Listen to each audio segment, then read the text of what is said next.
welcome here to a very special edition of Wake Up Call with Dan Tortora. Those of you that have followed the show throughout the years, first and foremost, thank you.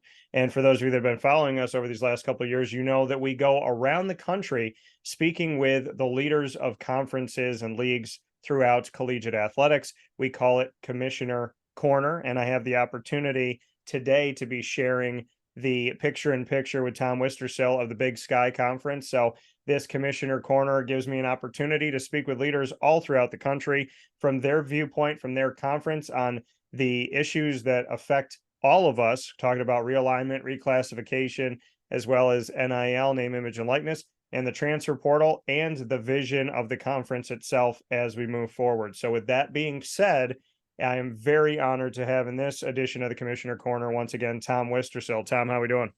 Doing great, Dan. Great to be with you. Thanks for doing this, and looking forward to our conversation as always.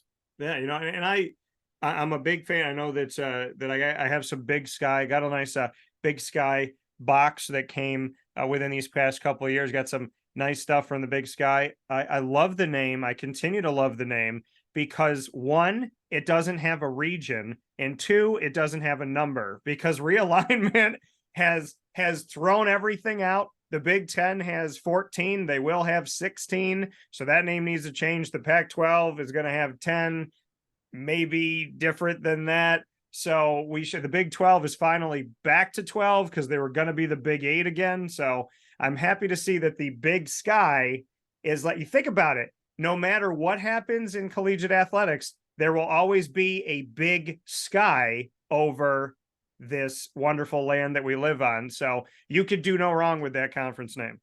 Well, that's a good way to look at it. And you are correct in this ever-changing world that we have in college athletics.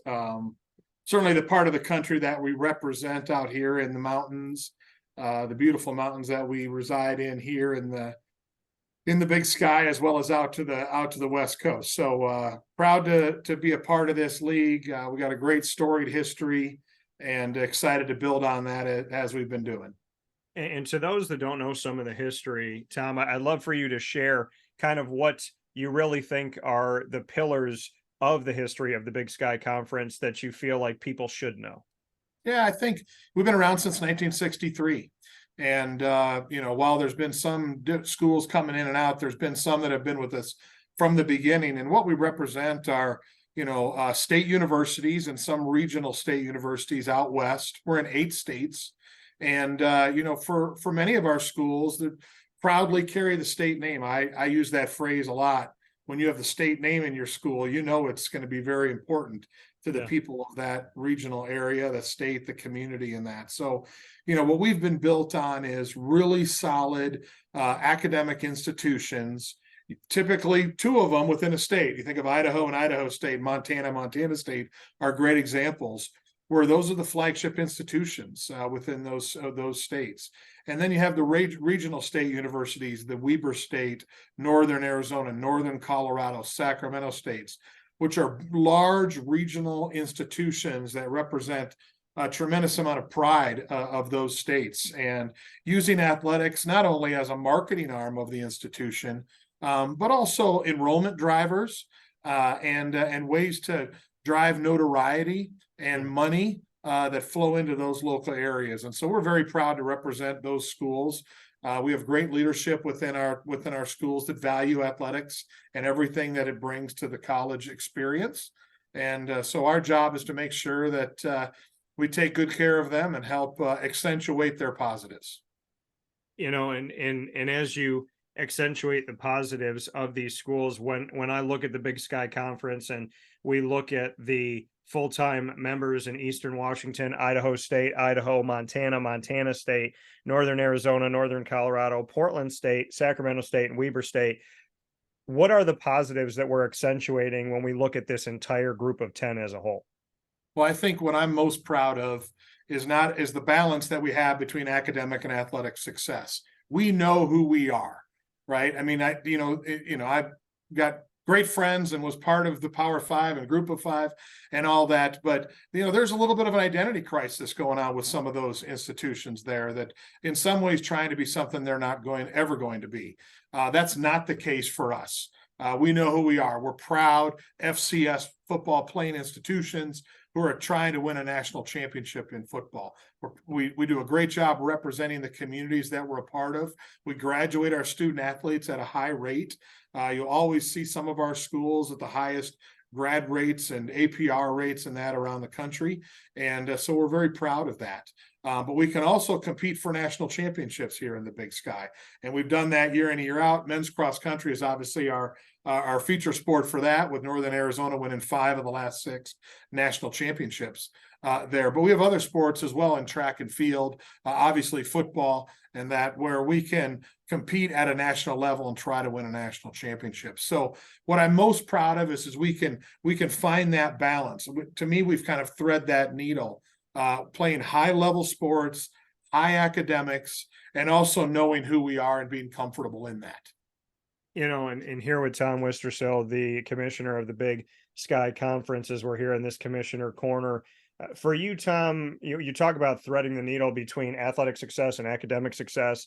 How difficult is that to do in today's collegiate model? It's incredibly difficult. There's so many pressures, and there's pressures on our schools as well. Pressures to drive more revenue, to sell more tickets, to come up with NIL opportunities for the student athletes. There's tremendous pressures there, right? They're not some of the same pressures that exist at the Power 5 level, and that's okay. People have choices to make as they go on with their own athletic program and that. But it's a difficult time in college athletics. There's this identity crisis, like I said, that many schools are facing with, of trying to chase what might be. Maybe we're going to get that invite to that Power 5. Or as people are talking about someday, the Power 2. Maybe we're going to get that. Maybe we're going to get that. Maybe the trickle down will let us move up to FBS from FCS. And you've seen this happen around the country, where schools are chasing things that, I'm not sure they know exactly what they're chasing, or if they know what they're getting into. And so all of that churn that's going on, and then you add into that the student athlete issues that we're talking about, right? That I mentioned the name, image, and likeness. You mentioned the transfer portal that has caused this very unsettling of college athletics. And it's just a really difficult time right now for certainly all Division I institutions, and then all Division I public institutions that are having to answer to, in a public way, to the state government and the state board of why are we doing this? Why are we spending this money? And are we getting a return on our investment for that? And so it's a tough time on all those campuses. Our presidents, our athletic directors, coaches faced with all of these challenges. So the answer to your question is threading the needle, not easy to do. No, I think that's why they call it threading the needle. And so a very good analogy on your part, Tom. And I mean, we look at, the basketball side of things, for example, and there's 32 conferences, right? And there's 68 when we talk about men's Division I basketball tournament for the NCAA tournament. There are 32 automatic bids when you win your conference tournament, including with the Big Sky. And then there's 36 at large. And then we have those 4 play-in games that are considered part of that 68, which is that first day, that Tuesday going into the tournament. Looking at 32 conferences, that's a lot for Division I. And we now have over 350 Division I institutions when we're strictly talking about basketball. Where are we at when you look at like the NCAA tournament? Do you want to expand? Is 68 enough? I mean, I'm asking the question because we're coming off of a couple years where certain conferences had 8 or 9 bids per year, and they had nothing to show for it at the end of the day. Maybe one team made it, a lot of teams didn't, but we've seen conferences take up such a massive part of this. And when I broke the numbers down and said, if there's 32 automatic qualifiers and there's 36 at large, if there's 36 at large and you have the quote unquote Power 5 of the ACC, the SEC, the Big 10, the Big 12, and the Pac 12, then you add in the Big East to that and have essentially like a Power 6. If you take a look at that and say to yourself, okay, if each of these institutions are going to gobble up the 36 at large, and let's say they take 26 of the 36 by the numbers that I've shared before, that leaves 26 conferences to try and get 10 at-large spots. And a lot of conferences like yours, because of the metrics that have been set up and the mathematics that happen and the preferential treatment of certain conferences, if you're coming from the Big Sky, you're only coming as an automatic qualifier. So where are we living when it comes to the NCAA tournament? What would you like to see? And what are your thoughts based on what we have seen? Well, great question, Dan, and certainly very pertinent. I just finished my first year on the basketball committee, and we just had our meetings last week in Las Vegas, where we talked about this very topic. And as you probably saw publicly, we are not recommending any changes right now. Nothing's imminent. And by that, I think it means that we're going to study it. We're going to discuss it as a committee, because that decision rests with us in the men's basketball committee. But we're not going into this saying, all right, we're going to expand. What do we do? We're going into it thinking, okay, let's take our time here. We know how good this thing is, and if we're going to make any changes, we've got to be really careful, cautious about any changes. So saying that, we believe it's the best tournament in the world. For 3 weeks, it captures the attention of everyone in the country and the world from that perspective. So it's got a lot going for it. The numbers don't always make sense year to year. You kind of hinted at that topic of, where should where should the at-large bids go? I think we feel really good about the AQs, right? I mean, 32 conferences, champion goes in however they determine it. So now it's a matter of how do we address those 36 at-larges? And so the great thing about basketball is, besides conference play, you get a fair number of non-conference games to improve your resume, so that someone on the committee like me can look at your resume, your team sheet, and can say, hey, this school deserves an at-large bid, and here's why. Here's who they beat. Here's where they beat them. And we think highly of that school because of this team, or that team because of this. And so, you're right. Those power six, I guess, for lack of a better term in basketball, are going to get most of those bids because they've got the better teams right now.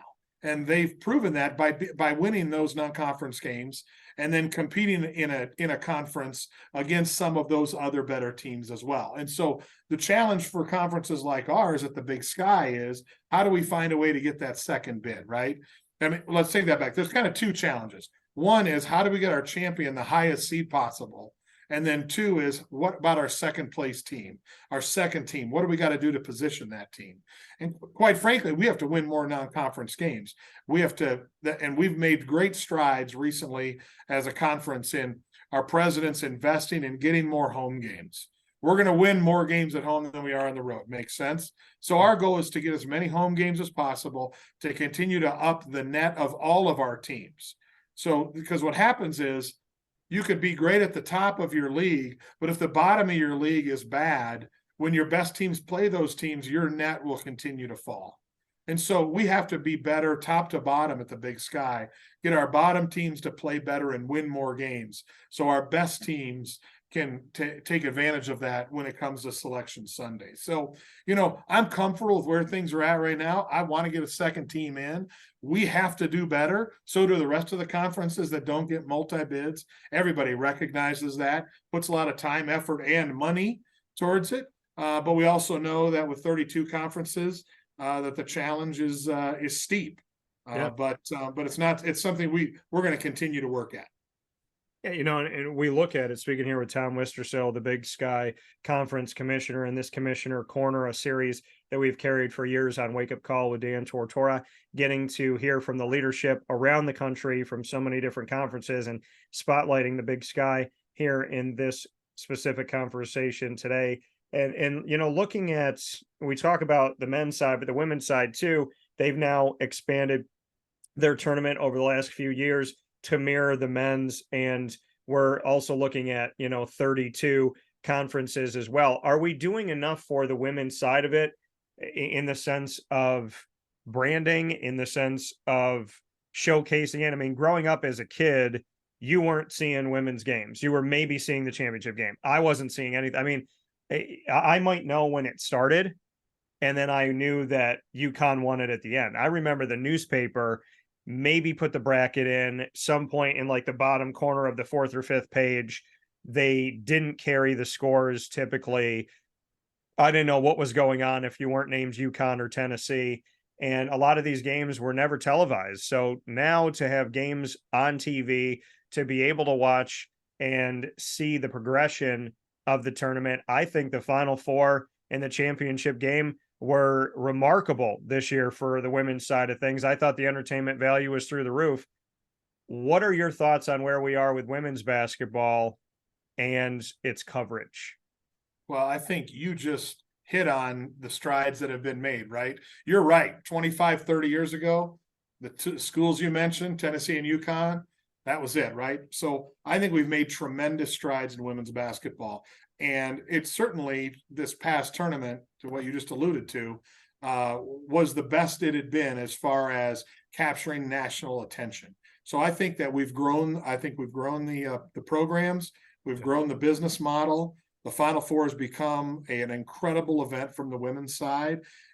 Locally, women's basketball has gotten better and better. The talent pool is greater. There's more AAU opportunities, and there's more money being put towards women's basketball. Coaches are getting paid better. Travel is better. So overall, I think you're seeing an investment in women's basketball, and I think you're seeing a return on that investment. And so I'm really excited and bullish about the future, certainly in the Big Sky and nationwide. And, sometimes it takes a special player, a special moment, like you're seeing with Caitlin Clark at Iowa, to kind of take things over the top.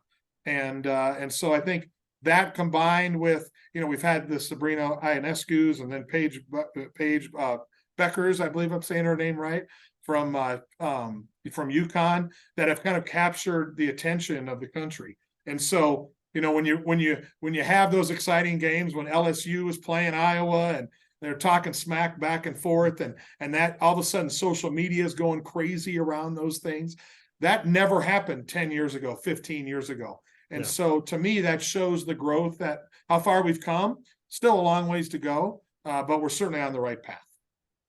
And it's definitely positive to see. I mean, I'm just happy that I get to watch the games. I can't, you look back on those days and it was so wrong to not be able to see anything or know what was going on. I mean, there's a tournament going on and there's no news about it. There's no games about it. And I know how I am. The beginning of the tournament is my favorite part. I get basketball from noon to past midnight.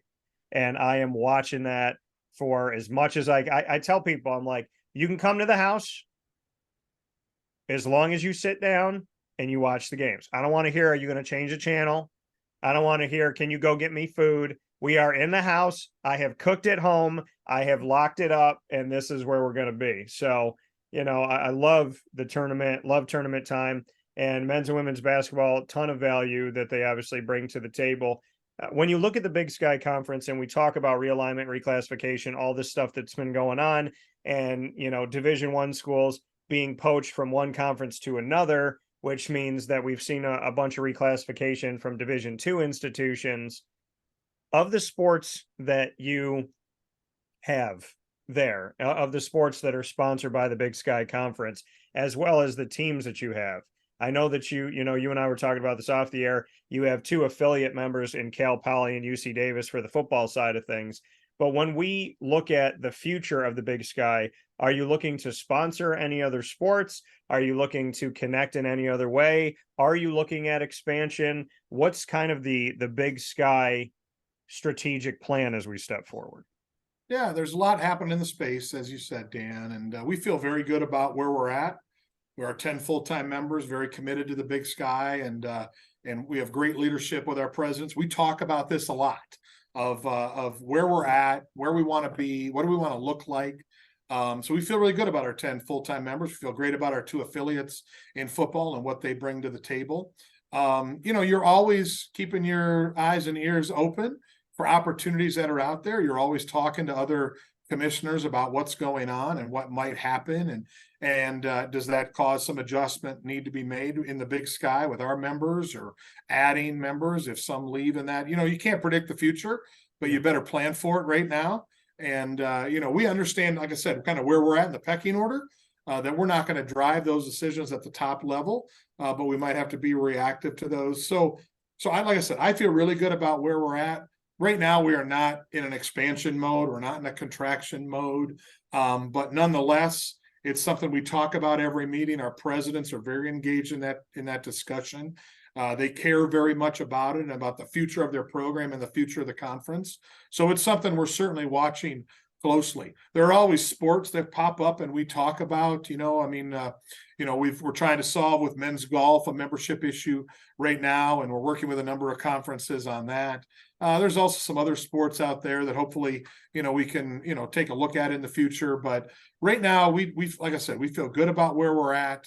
And out west, it's interesting, right? So we have, you have the Pac-12, you have the Mountain West, and you have us from a football perspective, kind of, within that order.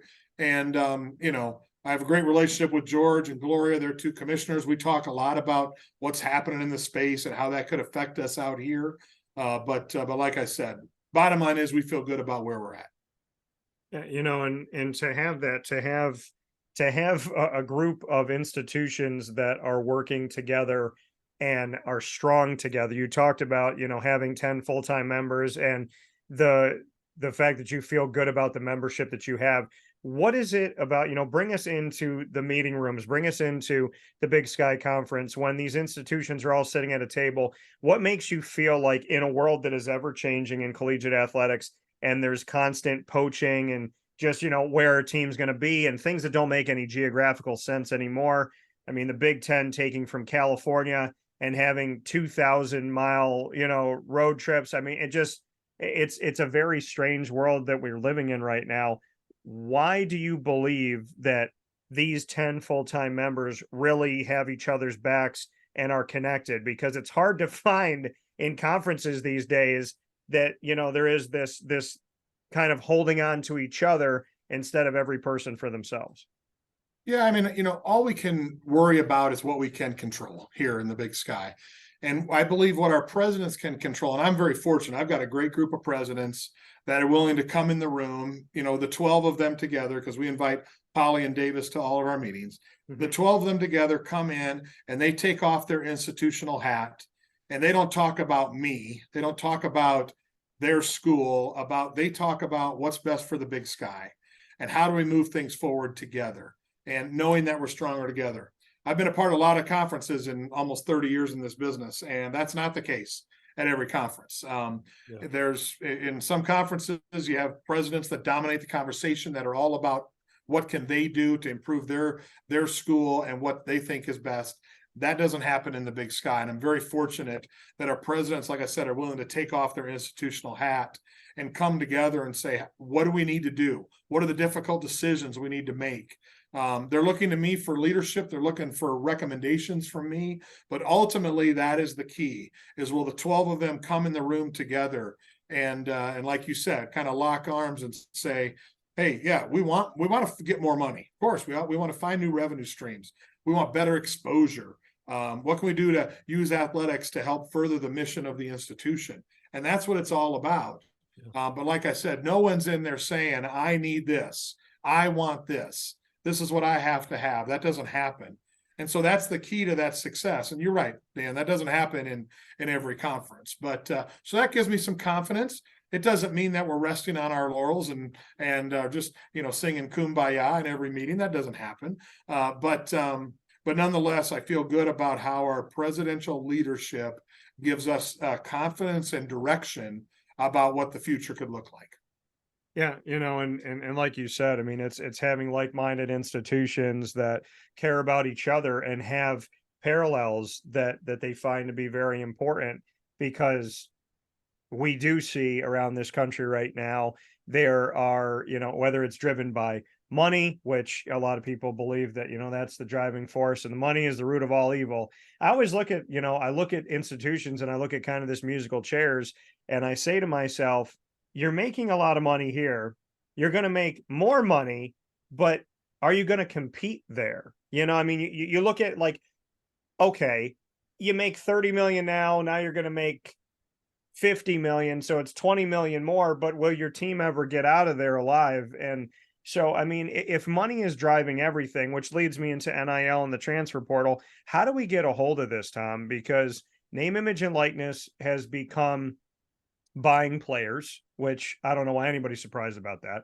And not that student athletes shouldn't get something from the NCAA billion-dollar institution that claims to be a nonprofit, but there's so much money coming into the NCAA, and without the student athletes, there's little to no money coming into the NCAA. So, I mean, there would be nothing.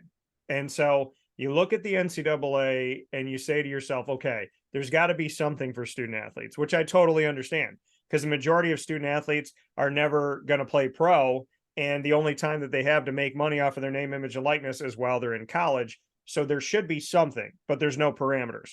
Then you add in the transfer portal, which is essentially free agency for student athletes. It's made all the amateur sports professional. And what I really don't like, and I've had a director of athletics say this to me on the show flat out to the world. He said, Dan, on our football team, we have student athletes who get text messages from coaches of other teams who bring them to our coach. And it says, hey, if you get in the portal, we'll give you $20,000. And they're bringing that to their coach. He's like, this illegal stuff is happening all the time. So if money is the root of all evil and money is driving the enterprise, how do we get a hold of name, image, and likeness and the transfer portal where they can reach out to a student athlete from Sacramento State and say, hey, you finished at the top of the Big Sky Conference in football. If you come play for our school, we'll call the school X, we're going to give you 15 grand and we're going to have a car waiting for you and all this stuff. And then the starting quarterback of Sacramento State's in the portal. How do we figure this out? Well, there's a lot to unpack there, Dan, and you're absolutely right. What you have is this incredible convergence of all of these issues all at one time, right? Yeah. That has caused this mass, craziness around college athletics. There's no simple answer to it, or it already been solved. Many of us saw this happening when we opened up the doors for name, image, and likeness. We kind of knew we'd end up in this location. Unfortunately, some states got way ahead of, and schools got way ahead of this whole thing. So It's caused us now to the point where, to solve the name, image, and likeness issue, either one of two things has to happen. Either we're going to need that federal government to come in, and I know there's all kinds of problems that go with that. But we're either going to need that, or we're going to need all of us within the NCAA willing to have the NCAA tell institutions, unless you're going to follow the rules A, B, C, D, and E, your teams are not going to be eligible for NCAA championships. And we're going to have to hold them to that. And so one of those two things needs to happen. I don't know which one right now is easier to do. And what I mean by that is, whenever you go to the feds for something, it seems like there's lots of other things that get added into what you want. And there's a bunch of unintended consequences there. So that scares me on that side. On the other side, having the NCAA solve this, what I'm concerned about is, and I'll just use our institutions for an example. We have a president on the board of directors. He's almost done with his term at Northern Colorado. So would the president at Northern Colorado, or the president of any institution, vote to keep out another school from participating in the NCAA basketball tournament to do that? Let's say they sit on the board with the president from Georgia and from Arizona and Minnesota. And so would they vote as a group of presidents to say, we're not allowing Nebraska to participate in this because they're not doing A, B, and C? And so if they're not willing to do that, then that throws that part way out the window. So one of those two things has to happen. It's either we're going to abide by the legislation we have now that governs payments to players, right? Which, like you said, right now it's just pay for play. If we're going to abide by those, then we have to be willing to tell an institution, you violated that rule, you cannot participate in the men's basketball tournament next year if your team qualifies. Yeah. If we're not willing to do that, then the only way to do it is have the feds come in and say, to wipe out all the state laws and kind of trump those laws, to say, here's how this is going to work. And, I give Greg Sankey at the SEC a lot of credit. He's been very vocal about trying to get this federal thing going. I think because he kind of agrees that maybe this other side isn't going to fly, but we need to at least discuss. And Charlie Baker, the new president of the NCAA, has talked about this other side, that we need to be willing to do this. So one of those two things needs to happen, or this NIL mess is going to continue. Okay, so there's the NLI side. The transfer portal side, I think you'll start to see it'll start to settle into somewhat of a rhythm at some point. It's still so new. There's so much going on. Trying to do what's right for the student athlete sounds good, but what's right for one student athlete isn't right for the other. And so we have to have some rules around how we're going to govern college athletics. And the courts have said we can have some rules. We just have to be able to defend those rules and be willing to defend those. Yeah. So I'm less worried about the transfer portal than I am with the first part of how we get this settle in the marketplace and some guardrails around name, image, and likeness that I think will happen. I just don't know if the feds are going to be ready to do something here in the next year so we can have something set for the fall of 24. So that might mean we need to accelerate this other side and try to find some solutions and some teeth to it there. Yeah, they're coming from Tom Wistrcill here in our Commissioner Corner series on Wake Up Call with Dan Tortora here with the Big Sky Conference and their commissioner, their leader. And, Tom, I mean, you brought up valid points and valid ways to go about this.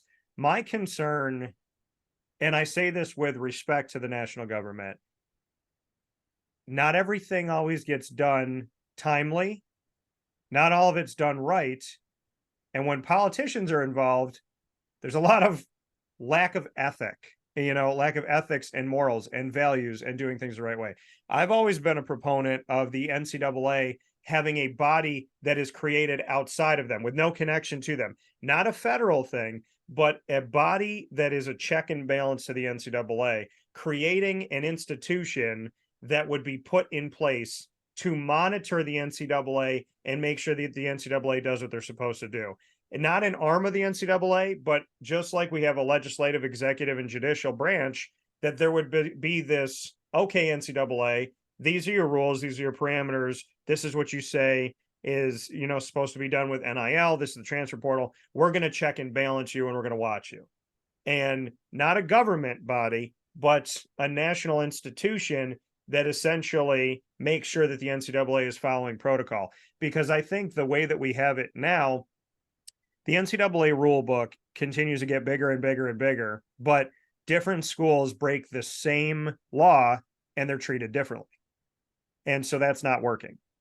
The federal government side of things to me is scary because politics and all this stuff it's already an issue. So I think I would propose a third option of creating a body that is literally there to just monitor the NCAA that has no connection to athletics. So they're not sitting here making decisions going, oh, like, because inside of the NCAA, if you're sitting on a board and you're connected to the Big Ten and one of the Big Ten schools breaks something and you want to give preferential treatment to the Big Ten, right now you can kind of do that, right? And when you're voting and there's different things going on, you can give preferential treatment. If you're in a separate body to the NCAA, watching the NCAA, that's not federal government involved, we're not dealing with the feds, we're not dealing with the NCAA, we're creating a unique standalone body that says we have no horse in the race. So if the SEC, the Big Sky, the Big East, the Big Ten, the Pac-12, whoever breaks a rule, we're not sitting here with anybody on our boards, on our committees that has a horse in the race. And I think if you do it that way and you fill it with a bunch of professionals that know what they're doing and you bring in a bunch of legal consultants and people that are trained in law, then we have a body that is not the federal government, not the NCAA, and has nobody that they owe any favors to. Because I think the only way to get anything done in this country, in or out of sports, is to have people not connected to whoever they're supposed to be ruling over. Because Robin Williams made a joke about this, but I think it should be done. He said, I think everybody in the government, and I would say the same thing about sports, when you go and stand and you fight for a bill or against a bill, you have to wear the patches of everybody you owe something to, so that we can see on your suit and on your dress who, you're kind of working for. I think there needs to be a separate body that doesn't have a horse in the race. Very interesting idea. Have heard that one before. Dan, I think your point is a good one. I think the challenge with that would be the question of subpoena power. Would that, so is that if your idea is funded by the government, then you would want them to have subpoena power, I assume.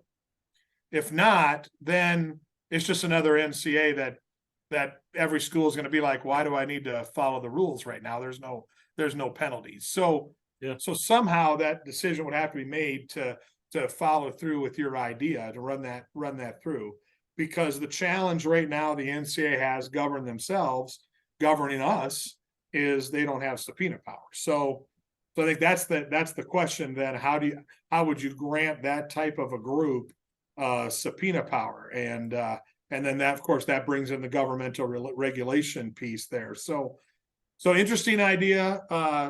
Lots of potential downsides and upsides there, but I've heard others with that too, Dan. So I think it's certainly something we should explore. Yeah, I mean, and essentially, based on what you said with the subpoena power side of things, it would have to be a new arm of the federal government, but function away from all the other stuff. So it would have to essentially, I mean, basically what we're saying is whatever this group is, they need to actually abide by the law, force you to abide by the law, and punish you accordingly. That if UConn, Idaho, Colorado State, Memphis break the same NCAA rule, they're treated exactly the same. It's not like okay, well, UConn, you get to keep your trophy and you get to stay in the tournament because you make us a lot of money. And, we don't really care what happens to North Dakota State because you're not making us as much money. It needs to be treated exactly the same. Because what I'm sick about, if I was an athletic director or a commissioner right now, when I heard from the former NCAA president, Mark Emmert, that when he said at the beginning of COVID, I have no control over college football. I can't tell a conference and I'm paraphrasing, but he said, I can't tell a conference or a school if they should or should not play, if they can or cannot play.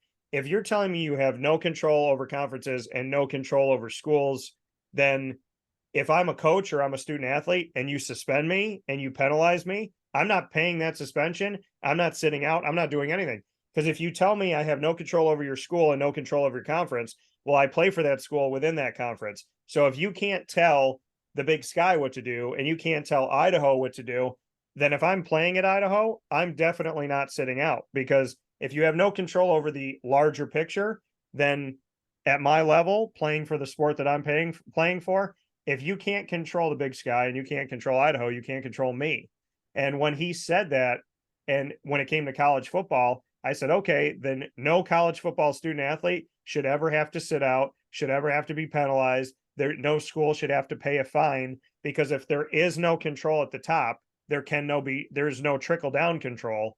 And I thought that when he said that, it essentially was damning to the NCAA that if you're a college football student athlete or a coach, you really don't have to listen to any suspension.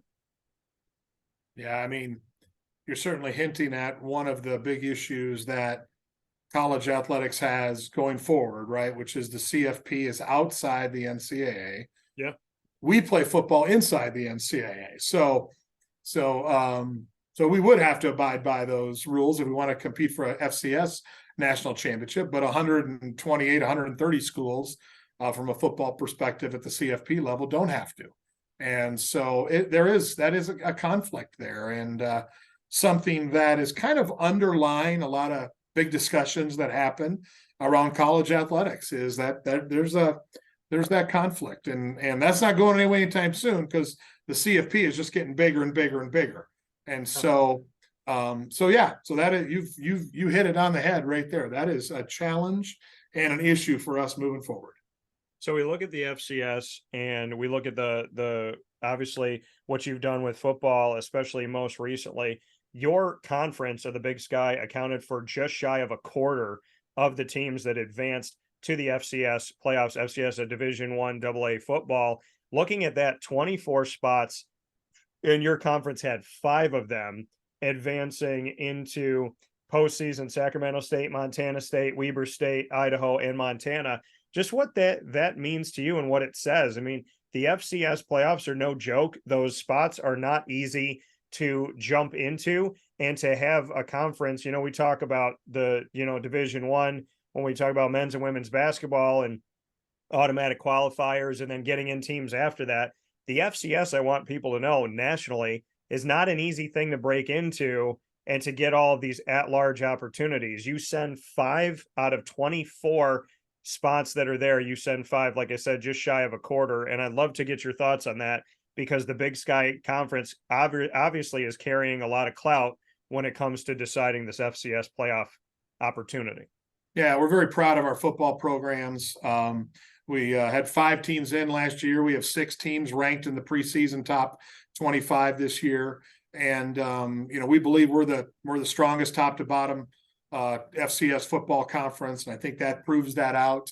Our goal every year is to win a national title, and our football coaches and players all come together this weekend for our football media days. We'll be in Spokane, and it's all about building our brand and our programs to achieve that ultimate goal. Our schools are invest heavily in football. It's very important to our schools. It's very important to our communities. Attendance is great at our programs, and we feel really good about where we're at. We're not satisfied. We haven't won a title in a while, and we need to do that.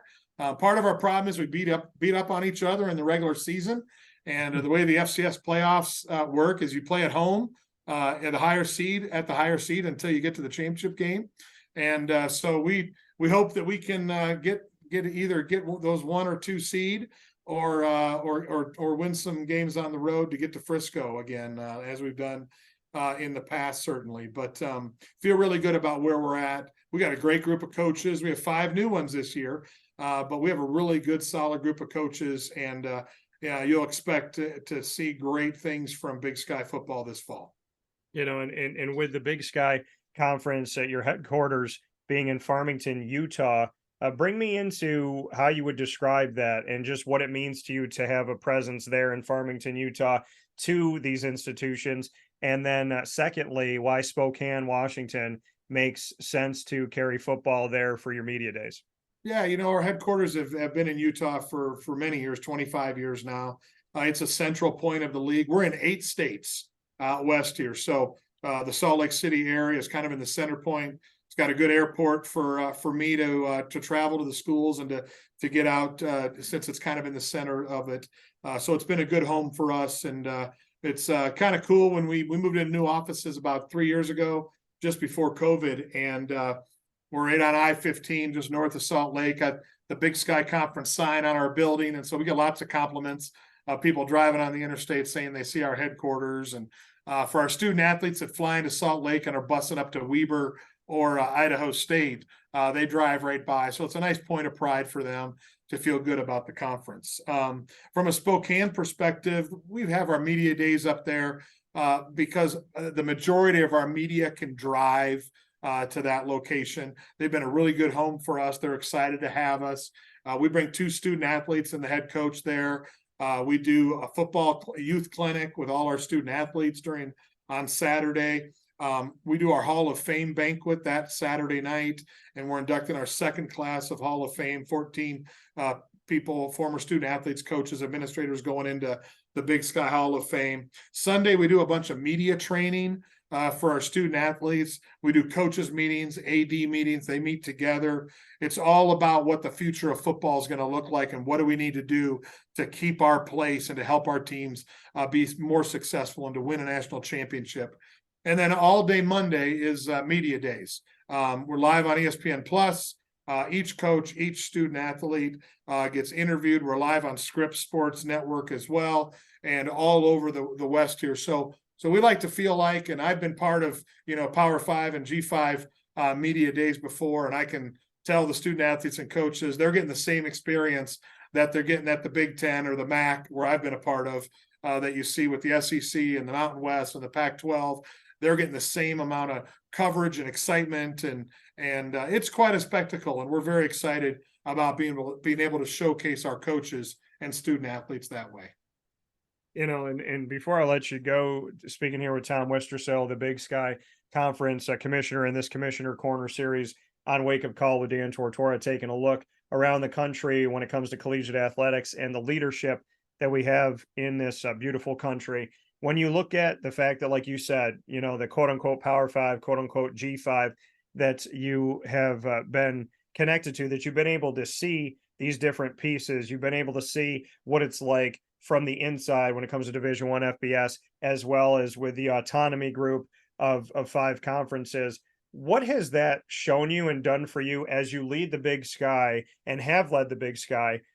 When you reflect on FBS and reflect on the quote unquote Power Five autonomy group, what did you learn about that can help you now as we see this musical chairs continue to, affect collegiate athletics? How can you take all of that experience, knowledge, and wisdom and apply it to the success of the Big Sky? So I think the number one thing I've learned through the course of my career at various stops is the most important thing is what's happening where you're at. And so when I worked at Minnesota and Wisconsin, what was happening with those teams was really important to those people. Same thing when I was the AD at Akron in Ohio, it was really, really important to those people. I come out here to the Big Sky. What happens at Eastern Washington and Montana State and Northern Arizona and Sac State is really important to those people. And so you got to make the big time where you're at. And so that's what we've really tried to do, is to invest in how do we promote everything we do? How do we market what we're doing? How do we use social media? How do we use name, image, and likeness, and all of the avenues that we have to help grow the programs individually? And that helps kind of the rising tide lift all ships. And so, I believe that we can do anything those other schools can do. We don't have the money they do. We don't have the national exposure, but we can do all the things locally that they do to help increase that exposure for our student athletes and coaches. And so that's what I look to do. That's what I see my role is in the Big Sky, is how can we continually get those people talked about in the media? For example, bringing College Game Day to Bozeman, Montana last year. We worked at that for 2 years. I mean, emails, social media blitzes. We came up with all things. We protested at Bristol, Connecticut, that at the ESPN headquarters, that game day should come to the Big Sky. We did all of those things to try to showcase what we have here. And that's part of the creativity that we need to bring. And we got a great team here at the Big Sky headquarters that work on this every day, brainstorming ideas and coming up with things that we can do to be creative to help push the Big Sky forward. So that's what we do. That's what we focus on. And I'm, as the commissioner, my goal is to just get us all to continue to work together to help, like I said, those rising tide lifts all ships. And it plays right into the hashtag that you use for the conference, experience elevated. That's exactly right. You hit on it right there, Dan. Use that. So that coming here once again, Big Sky Conference Commissioner Tom Wistrcill in this Commissioner Corner series as we look around the country at collegiate athletics here on Wake Up Call with Dan Tortora. Tom, as always, it is my honor and my pleasure. I feel like we spoke about so many things. We got into so many of these topics that are affecting every conference. And at the same time, I feel like I got to just continue to have you on the show to break this stuff down. There's so many things to talk about and it just flies by time wise. So I can't thank you enough for being so candid and open, spreading the Big Sky's message, and being so passionate about the conference means a lot to me. So I do appreciate that very much. Well, Dan, it's great to join you as always. Happy to jump on again. And it's a crazy world out there, and appreciate what you do to support college athletics and promote all the programs out there. And I wish you well the rest of the summer. Well, thank you, and same to you.